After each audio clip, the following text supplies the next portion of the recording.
Hi, my name is John Shackleton. For the last 30 years I've been a professional speaker and trainer. My background is sports psychology and I'm known as a performance expert. I help people in the business world use sports psychology techniques to improve their performance in business. And the title of this video presentation is Stop Motivating Your Staff. Now I know that probably sounds nuts to you because just about every management course you've ever been on or any leadership program that you've even read about will have a section in there about motivating people. But just remember a couple of things. What motivates you doesn't necessarily motivate me, and vice versa. At no point in time can you ever know exactly what I'm thinking or feeling. So if you don't know what I'm thinking and you're not sure what motivates me, you might be lucky to pick the right thing. But there again, you might be unlucky too. So actually, it's a bit stupid thing to try and motivate me. As I said, I'm a motivational speaker and I have no idea why they call us that. I mean, if you think about it, even if I could motivate you, how long is that motivation going to last? Let's say I'm speaking to you at a conference on a Thursday. You know, you have a big dinner on the Thursday night, maybe you travel home on the Friday, and then you have your weekend with your family, and then Monday morning is the first time you're in front of customers again. Do you think any motivation I can give you on the Thursday is going to last until Monday morning? I very much doubt it. I heard somebody say just before the World Cup that it was Graham Henry's job to motivate the All Blacks, and I don't think that's true either. If Graham Henry has an All Black that's not motivated, what would he have done? Yeah, he'd have kicked him out and found himself another one. Funnily enough, I think we should all join the Graham Henry School of Management. Even if you could motivate me, it's a pretty stupid idea to do it as well. If you think about it, if you motivate me today, what am I going to expect from you tomorrow? See, I think if you motivate me today, I now think you're in charge of my motivation. So I'm going to expect you to do it again tomorrow and the next day. Who do I think is in charge of my motivation now?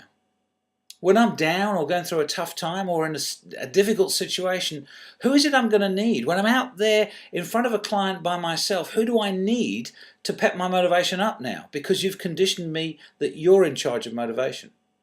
And think about this.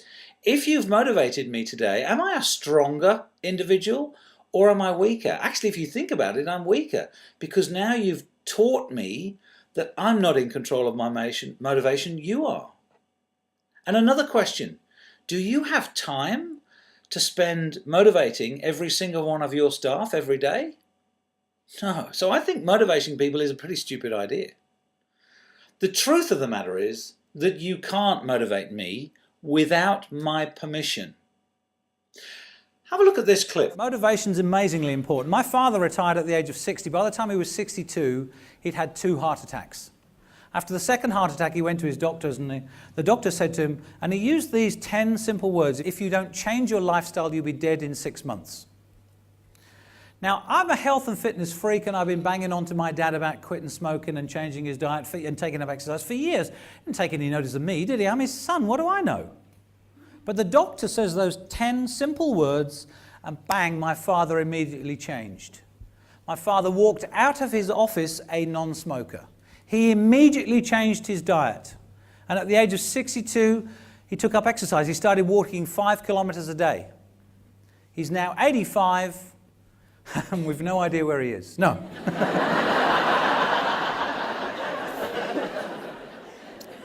He's now 85 going on 15. Now we've got 20 years out of that situation. Why? Because the doctor motivated him. No, the doctor did not motivate him. I had been using those words to my father for many years. The words were in place. My father took the words and for the first time in his life internalized them. All motivation is internal. If you wanted to lose weight, why don't you send an email to your entire database saying, if I haven't lost 10 kilos in the next 10 weeks, I will put a picture up on Facebook of me in my bathing suit, in my bikini. Yeah! Now when you look at the donut, what are you thinking? Oh, I don't want the donut.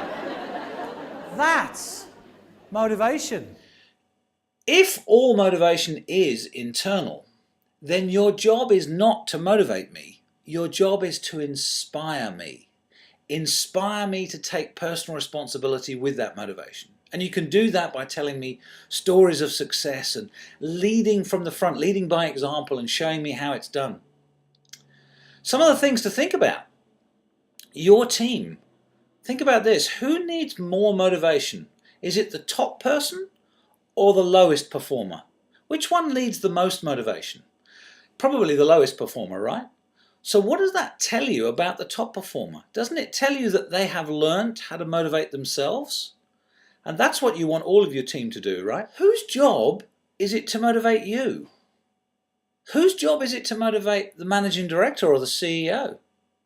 Who motivates the entrepreneurs when they're on their own building small businesses in the startup times?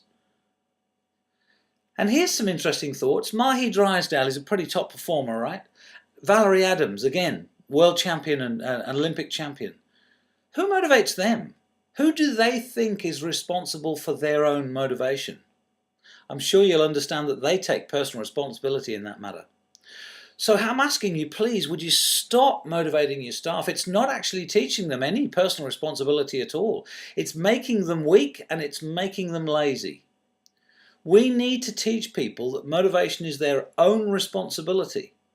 They're in charge of that. Our job is to inspire them, not to motivate them. Thank you so much for your time. If you need more information, please go to my website, www.johnshack.com, or connect with me on your favorite social media, Facebook, LinkedIn, Twitter, or go and have a look at some of my other videos on YouTube. It's been wonderful talking to you. See you next time.